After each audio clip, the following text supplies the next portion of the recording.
دیکھیے 3 پرابلمز ایسے ہیں انسانی تمدن کے جن کا کوئی حل انسان نہیں کر سکتا۔ سب سے پہلا مسئلہ اور سب سے پرانا مسئلہ، ابدی مسئلہ ہمیشہ سے ہے جب سے انسان ہے، عورت اور مرد کے حقوق و اختیارات میں کیا تقسیم ہونی چاہیے۔ آپ کو معلوم ہے افراط و تفریط، یا تو عورت کو ملکیت بنا دیا گیا، جیسے بھیڑ بکری جو ہے آپ کے کھوٹے سے باندھ رکھی ہے، ایسے ایک عورت بھی باندھی ہوئی ہے، وہ آپ کی ملکیت ہے، اس کے کوئی حقوق نہیں ہے، اس کا کوئی لیگل سٹیٹس نہیں، اس کا کوئی تشخص نہیں، کوئی ہے ہی نہیں۔ یا وہ انتہا ہوگی اور یا وہ انتہا ہے جو آج آ گئی ہے، بالکل مرد کے شانہ بشانہ، ساری تخلیقی مصلحتوں کو چھوڑا، ساری جو بھی انسان کی جو انیٹومیکل جو بھی ڈفرنسز ہیں ان کو چھوڑا، جو سائیکولوجیکل فرق ہے ان کی تخلیق میں، اس کو ایک جیسے برابر، قطعاً نہیں۔ ان دونوں کے درمیان کیا توازن ہے؟ یا وہ لونڈی بن گئی، بھیڑ بکری کی طرح کی ملکیت بن گئی، اس کا کوئی حق نہیں، اس کا کوئی لیگل سٹیٹس نہیں، اس کے والدین نے جہاں چاہا شادی کر دی، اس کی مرضی پوچھنے کا کوئی سوال ہی نہیں، جس کے چاہا حوالے کر دیا۔ وہ آج جو چل رہی ہے ونی کی رسم، وہ عورت کا کیا اختیار اس کے اندر، اس بچیوں کا کیا اختیار ہے؟ وہ 1.5 سال کی ایک بچی بھی دے دی گئی ہے، انا للہ و انا الیہ راجعون، جو چاہے کرے۔ یہ تو ایک انتہا ہے۔ دوسری انتہا بالکل برابر، نتیجہ کیا نکلا ہے؟ بالکل برابر میں خاندانی نظام برباد ہو گیا، اس لیے کہ ایک ادارے کے 2 سربراہ برابر اختیار والے نہیں ہو سکتے۔ کسی محکمے کے 2 ڈائریکٹر ہو سکتے ہیں، کسی فرم کے مینیجنگ ڈائریکٹر 2 ہو سکتے ہیں، ڈائریکٹر 10 بنا لیں آپ، مینیجنگ ڈائریکٹر 1 ہوگا۔ کسی فرم کا چیئرمین 1 ہوگا، 2 نہیں ہو سکتے کسی بھی ادارے کے۔ اگر 2 بنا دیں گے فساد ہوگا، جھگڑا ہوگا، ان دونوں کے درمیان رسا کشی ہوگی۔ یہی تو ہمارا سب سے بڑا مسئلہ بنا ہوا ہے۔ پاکستان کا مسئلہ کیا ہے؟ ہم نے پارلیمانی نظام اختیار کیا ہوا ہے، انتہائی بیہودہ نظام، غیر منطقی نظام۔ آپ نے 2 بڑی بڑی سیٹس کریٹ کر دی، ایک ہیڈ آف دی اسٹیٹ ہے، ایک ہیڈ آف دی گورنمنٹ ہے۔ اب ان دونوں کے درمیان حقوق اور فرائض اور اختیارات کا کیا تقسیم ہوگی؟ ہو ہی نہیں سکتی۔ یا سارا کچھ صدر کے پاس جائے گا اور وزیر اعظم جو ہے وہ جونیجو کی مانند وزیر اعظم بن جائے گا، یا سارا کچھ وزیر اعظم کے ہاتھ میں ہوگا اور صدر جو ہے چودھری فضل الہی بن جائے گا، کہ جس کو وہاں ان کی دیواروں پر لکھا گیا تھا رہا کرو انہیں، چودھری فضل الہی کو رہا کرو، یہی ہوگا۔ تو ایک گھر کے 2 جو ہیں 2 سربراہ دیں، خاندانی ادارہ تباہ ہو چکا ہے۔ اور جیسے کہ یہ آپ کو کہاوت ہے کہ جس بلی کی دم کٹ جائے وہ چاہتی ہے کہ تمام بلیوں کی دمیں کٹ جائیں۔ یورپ میں، امریکہ میں برباد ہو گیا خاندانی ادارہ، آج وہ تلے ہوئے ہیں کہ مشرق میں اور خاص طور پر مسلمان ممالک میں ابھی اگر کچھ انٹیکٹ ہے یہ خاندانی ادارہ، کچھ خاندانی اقدار ہیں جو برقرار ہیں، کچھ والدین کی عزت اور عظمت اور کچھ ان کا احترام اور ادب اور خدمت کا مادہ ہے جو برقرار ہے۔ چاہتے ہیں کہ ختم ہو جائے، تباہ و برباد ہو جائے۔ والدین بوڑھے ہو گئے تو پھینکو ان کو اولڈ ایج ہاؤسز کے اندر، اولڈ ہاؤسز میں، گھر میں کائے کو رکھنا ہے؟ نوجوان جوڑا ہے، اس کے خامخواہ ان کی خواہشات اور ان کے معمولات میں بیچ میں آڑے آنا۔ بوڑھی ماں جو ہے بولے بغیر رہے گی نہیں، دنگا فساد ہوگا تو رکھو اس کو وہاں پر اولڈ ہاؤس کے اندر، اللہ اللہ خیر سمجھے۔ یہ ہے اصل میں مسئلہ۔ اب عورت اور مرد کے درمیان کیا توازن ہو، انسان نہیں سوچ سکتا۔ دیکھیے انسان یا مرد ہوگا یا عورت ہوگی۔ مرد سوچے گا تو وہ اپنے اعتبار سے سوچے گا، عورت کی نفسیات کیا ہے، عورت کے احساسات کیا ہیں، اس کو کیا پتا۔ عورت سوچے گی تو اپنے اعتبار سے سوچے گی، مرد کے احساسات کیا ہوتے ہیں، مرد کی نفسیات کیا ہوتی ہے، اسے کیا پتا۔ لہذا یا ادھر کا ہوگا یا ادھر کا معاملہ ہوگا۔ ایک ہی ذات دے سکتی ہے آپ کو نظام، جو مرد کی بھی خالق ہے عورت کی بھی خالق ہے، اسی نے بنایا دونوں کو، اور دونوں ہی اس کے لیے اولاد کے مانند ہیں۔ یہ حدیث نبوی کا ترجمہ کر کے بتا رہا ہوں آپ کو۔ حضور نے فرمایا الخلق عیال اللہ، یہ خلق جو ہے مخلوق ہے، یہ اللہ کے کلبے کے مانند ہے۔ تو مرد بھی اللہ کے اس کنبے میں شامل ہے، عورتیں بھی شامل ہے. اس نے نظام دیا، شادی بیاہ کے یہ قوانین ہونے چاہیے، طلاق وغیرہ کا یہ مسئلہ ہونا چاہیے. یہ سارا ضابطہ جو دیا ہے وہ اس لیے دیا ہے کہ یہ انسان اپنے ذہن سے نہیں سوچ سکتا. آج تباہی آ گئی ہے مغرب کے اندر، شادی کرنا ہی نہیں چاہتے. We are living together. شادی کریں گے تو نتیجہ پتہ ہے کیا نکلتا ہے؟ آپ نے اپنی بیوی کو طلاق دی، سب سے پہلے تو یہ کہ آدھی پوری آپ کی جو ملکیت ہے اس کا آدھا حصہ دے دیجیے اسے. نمبر 2، گھر اگر آپ کا اپنا ہے تو اس میں بیوی رہے گی، آپ نکل جائیے گا. کوئی مرد اس کو قبول کرنے کو تیار نہیں تو وہ شادی کرتا ہی نہیں. اور عورت کی ضرورت ہے، لہذا عورت بغیر شادی کیے بھی اس کے ساتھ رہتی ہے، بچے پیدا کرتی ہے. بٹ وداؤٹ میرج جو بچے پیدا ہو رہے ہیں حرامی بچے. تو پچھلے سال صدر کلنٹن نے کیا کہا تھا؟ اس کا جو اپنا خطاب تھا نیو ایئرز ڈے کا، وہ خطاب کیا تھا؟ ان قریب ہماری قوم، امریکن قوم کی اکثریت حرام زادوں پر مشتمل ہوگی.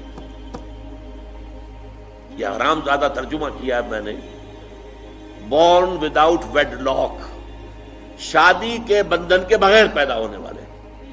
اسی کو ہم حرامی کہتے ہیں، حرام زادے کہتے ہیں. اور کس کو کہتے ہیں؟ اچھا، دوسرا مسئلہ، پہلا مسئلہ تو یہی ہے، پرانا بہت ہے، قدیم ہے.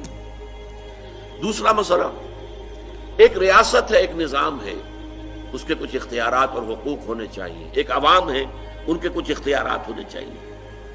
عوام چاہیں گے زیادہ سے زیادہ آزادی ہمیں ملے، ریاست چاہے گی زیادہ سے زیادہ اختیار ہمارے ہاتھ میں ہو. اب جو کچھ ہو رہا ہے ترمیمات کے ضمن میں، کیا ہو رہا ہے؟ ایک طرف جو ہے مشرف صاحب چاہتے ہیں زیادہ سے زیادہ اور طویل سے طویل میرا دور اقتدار ہو اور اختیارات جو ہے میرے ہاتھ میں آ جائے، گھنٹہ گھر بن جاؤں میں فیصلہ بات کروں. ساری کوشش ان کی ہے. اور یہ ARD وغیرہ کیا کر رہی ہے؟ نہیں، حقوق عوام کے ہاتھ میں آنے چاہیے. اب اس میں بھی توازن کیا ہو؟ یا ٹوٹلیٹیرین سٹیٹ وجود میں آ جاتی ہے جو رشیا میں تھی، USSR میں تھی، عوام کے کوئی حقوق نہیں، no freedom of speech, no freedom of association.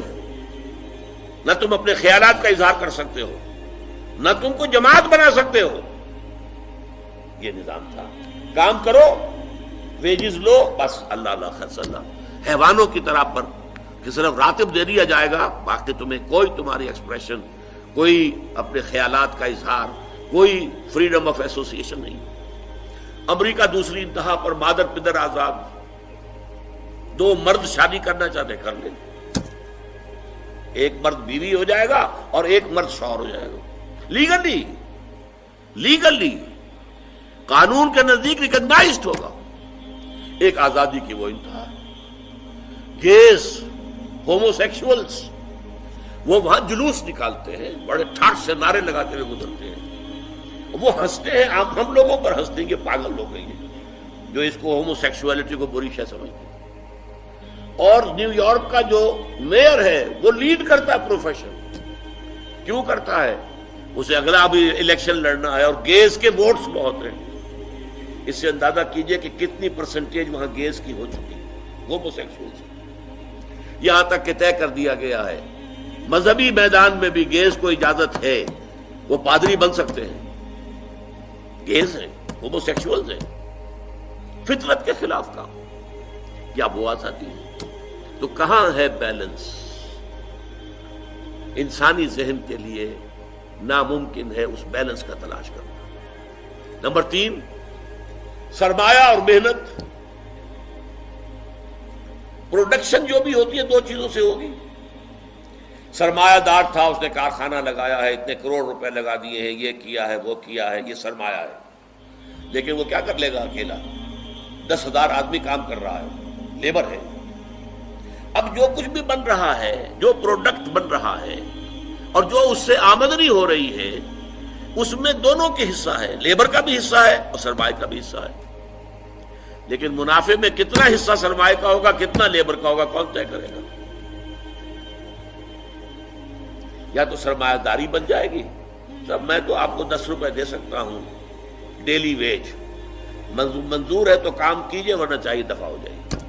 اور بہت سے آپ کے بھائی موجود ہیں جو 10 روپے پر کام کرنے کے لیے تیار ہو جائیں گے. ساری دولت سمٹ کر جا رہی ہے کارخانے دار کے ہاتھ۔ کیپٹلزم جو کیپٹل ہے، جو سرمایہ ہے، اصل جو ہے دولت اسی کی طرف، روپے کو روپیہ کھینچتا ہے، پیسے کو پیسہ کھینچتا ہے۔ لہذا امریکہ میں آپ کو ایسے لوگ مل جائیں گے جنہیں اپنی دولت کا اندازہ نہیں ہے کہ کتنی دولت ان کے پاس ہے، بلینز آف ڈالر کا ایک ایک چیک لکھ سکتے ہیں، اور یہودی ہے وہ۔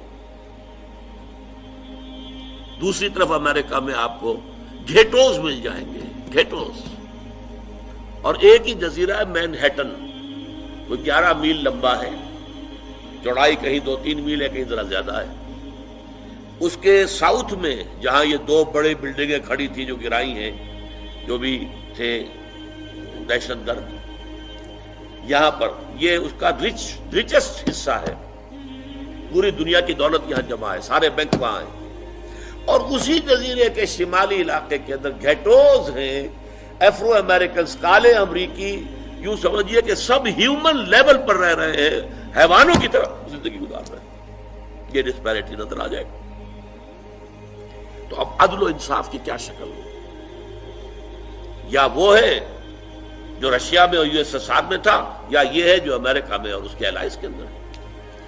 یہ ہے وہ مسئلہ جہاں انسان ہاتھ جوڑ کر، گھٹنے ٹیک کر اللہ سے دعا کرنے پر مجبور ہے، اے اللہ تو نے مجھے فطرت سلیمہ بخشی، اے اللہ تو نے مجھے عقل سلیم سے نوازا، اے اللہ میں نے تجھے پہچان لیا کہ کل شکر اور کل ثنا کا مستحق تو ہی ہے، اے اللہ میں نے تجھے پہچان لیا کہ تو تمام جہانوں کا پروردگار اور مالک ہے، اے اللہ میں نے تجھے پہچان لیا جزا و سزا کے دن کا مالک و مختار مطلق تو ہے، اے اللہ میں نے طے کر لیا ہے تیری ہی بندگی کرتا ہوں اور کروں گا، اور تو ہی سے مدد چاہتا رہوں گا، لیکن اے اللہ میں مجبور ہوں، میری عقل جو ہے میرا ساتھ نہیں دیتی، کروں کیا، چلوں کس راستے پر، کون سے راستے پر؟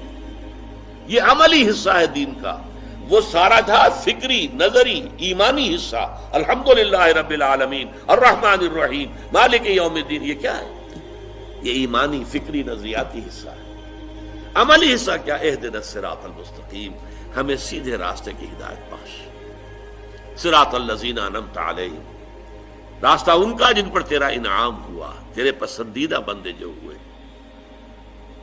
غیر المغضوب علیہم، جو مغضوب علیہم نہیں ہوئے، ان پر تیرا غضب نہیں آیا، غصہ نہیں آیا، ولا الضالین، اور نہ ہی وہ سیدھے راستے سے پٹ گئی۔ یہ ہے سورہ فاتحہ کا مقام۔ گویا کہ اصل میں یہاں پر قرآن مجید، اس کے اصل مخاطب کون ہے؟ وہ سلیم الفطرت لوگ، وہ سلیم العقل لوگ، جنہیں قرآن کہیں کہتا ہے الذین یعقلون، کہیں کہتا ہے الذین یفقہون، کہیں کہتا ہے اولو الالباب، ہوش مند لوگ۔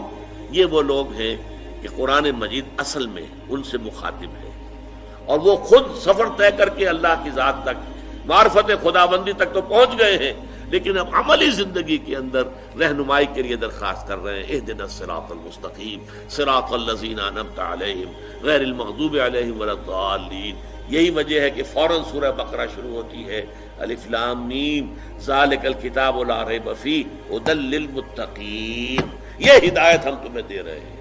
یہ قرآن جواب ہے اس دعا کا، اہدنا الصراط المستقیم صراط الذین انعمت علیہم غیر المغضوب علیہم ولا الضالین، آمین یا رب العالمین۔